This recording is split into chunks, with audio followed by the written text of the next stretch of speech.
ইন্নাল্লাযীনা আমানু ওয়া আমিলুস সালিহাতি কানাত লাহুম জান্নাতুল ফিরদাউসি নুজুলা খালিদিনা ফিহা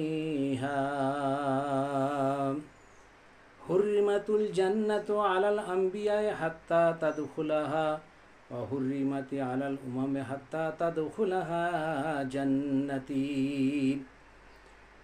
নিশ্চয় যারা নেক আমল করবে, ইন্নাল্লাযীনা আমানু, নিশ্চয় যারা ঈমান এনেছে, ঈমান আনবে আল্লাহর উপরে, ওয়া আমিলুস সালিহাত, এবং সাথে সাথে তারা নেক আমল করবে, কানাত লাহুম জান্নাতুল ফিরদাউসি নুজুলা, আল্লাহ পাক জান্নাতের মধ্যে সর্বশ্রেষ্ঠ জান্নাত তাদের জন্য আল্লাহ তাআলা তাদের জন্য বাজেট করবেন।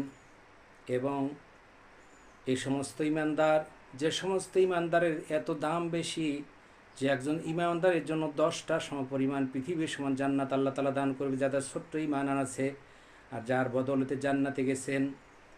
এবং এ ব্যাপারে আল্লাহ তাআলা শেষ নবীর উম্মত এত দামি বানিয়ে দিয়েছেন, তাদের মর্যাদা এত বেশি, তাদের দাম এত বেশি। হুররিমাতুল জান্নাতু আলাল আম্বিয়া হাত্তা তাদখুলাহা, আল্লাহ রসুল ছাড়া, শেষ নবী ছাড়া যতগুলো নবী পৃথিবীতে 1.6 লক্ষ নবী আসছেন, প্রত্যেকটা নবীদের জন্য জান্নাতে যেতে তারা পারবে না যতক্ষণ পর্যন্ত নবী মুহাম্মদ মুস্তাফা সাল্লাল্লাহু আলাইহি সাল্লামের উম্মত জান্নাতে পা না রাখবে। এত মর্যাদা দিয়েছেন, অন্যান্য নবীদের চাইতে, ফেরেশতাদের চাইতে মর্যাদা এত সুন্দর করে দিলেন।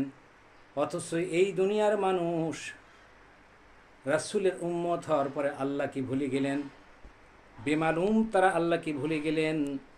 এমনিভাবে ভুলে গেলেন যে যেমন মানুষ কোনো কিছু পাওয়ার পর কৃতজ্ঞ হয়, কৃতজ্ঞতা প্রকাশ করে, আবার যখন নাফরমানি করার জন্য অকৃতজ্ঞ হয়ে যায়, ঠিক তেমনিভাবে সুতরাং কোরআনের জীবন নিয়ে আমরা বাঁচব, কোরআন নিয়ে বাঁচব, কোরআনের মরতে চাই।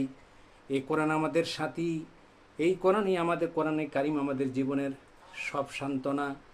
সুতরাং জাতির কাছে বলে দিতে চাই, এ কোরআন নিয়ে আমরা বাঁচতে চাই, কোরআন নিয়ে আমরা মরতে চাই।